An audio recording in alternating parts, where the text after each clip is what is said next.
Bienvenidos a Esperanza Pense, donde la Esperanza Vence. Welcome to Esperanza Pense, where hope wins. Look who's helping us out today. It's Esperanza Junior. Is she beautiful? Look how pretty she is. Maybe I can bring her a little closer. See? She came in the mail. She has pretty roses on her shoes. Can you see that? Sorry, Esperanza, not to lift your skirt in front of people on the internet, but they want to see your pretty shoes. Yeah, so give you one guess who sent this. It was Warlanda and YK over at Warlanda's Cup of Coffee with Scream. Links below. If you are on this channel, you're probably already listened to her cup of coffee for today. But this beautiful doll got sent to me like during my travels, and I love her so much, and she's hanging out with us because today is Halloween. Happy Halloween! And tomorrow is Dia de los Muertos, and she's already ready. I might get ready and like put something on, but I just got back from some hiking, and so I'm not all makeuped out right now, and I will see what the future brings. But today Esperanza is going to bring some vibes to our Halloween / Dia de los Muertos weekend reading. Scorpio vibes, right? What does that mean? That means there's a depth of perception, there's a depth of emotion. That means we got a jumper, and it's the Ace of Wands. Wow. Ace of Wands is very creative energy.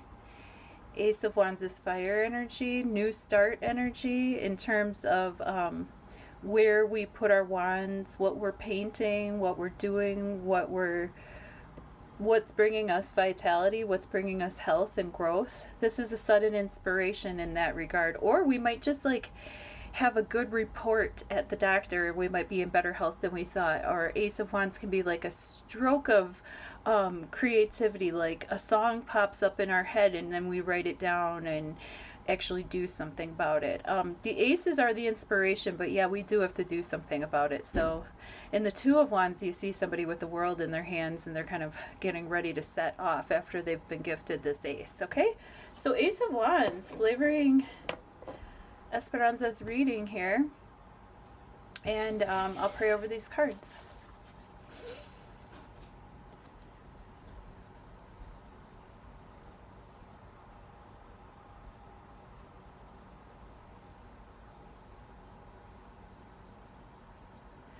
October 31st, 2025. Here, I'll try to let you see these cards. Near past, near past, present tense, near future. Thank you for fine-tuning your free will and intuition with me. We got Four of Pentacles reversed in the near past, death in the present tense, and the world in the near future. Well, this is simple. In the near past, we had to let go of being so strict and so stingy with ourselves. We had to let go of what was expected and of our familiarities. We had to let go of what we were clinging on to. We have to let go. And we have to let die what's meant to die. Okay, we have to let that process complete. Are we hanging on to memories of somebody who's dead? And maybe during this time of year, we're thinking about our loved ones who have passed.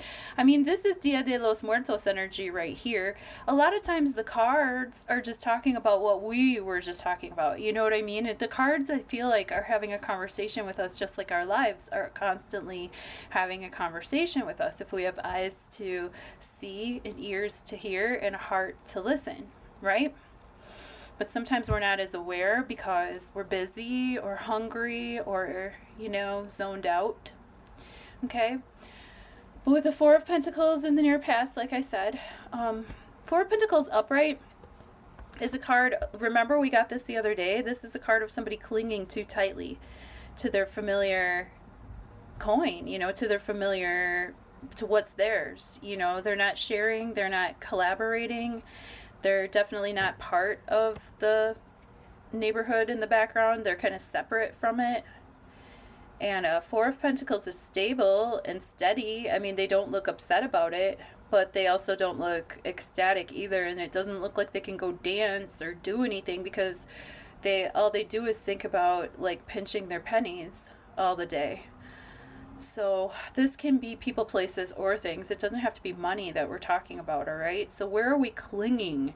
Where have we had to let go? Where have we had to let go of a residence? Fourth house matters. Where do we bring structure into our lives so we can do the 10 and fly, right? And complete our cycles? Death here is Dia de los Muertos energy. We might be thinking about people who have crossed over to the other side. We might be getting messages from the other side. We might have to really think about where we're clinging and what we need to let go. Because guess what? In the near future, we have the World card. And the World is like obvious. Oops, I always have to do this. Oh, jeez. Jeepers creepers. The World is the card where we have all 4 elements available to us. The air, the water, the fire, the earth.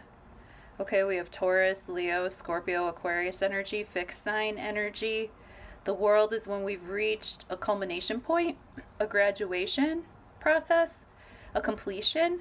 So this is a victorious completion. The World upright is definitely, it's the last of the major arcana. So it's like we've gone on the Fool's journey and we've reached some heights, you know, and then guess what? We get to, you know, after we let die what needs to die, and we've released and let go of our familiar surroundings, then it looks like we're going to be winning. It looks like we're going to be on top of the world.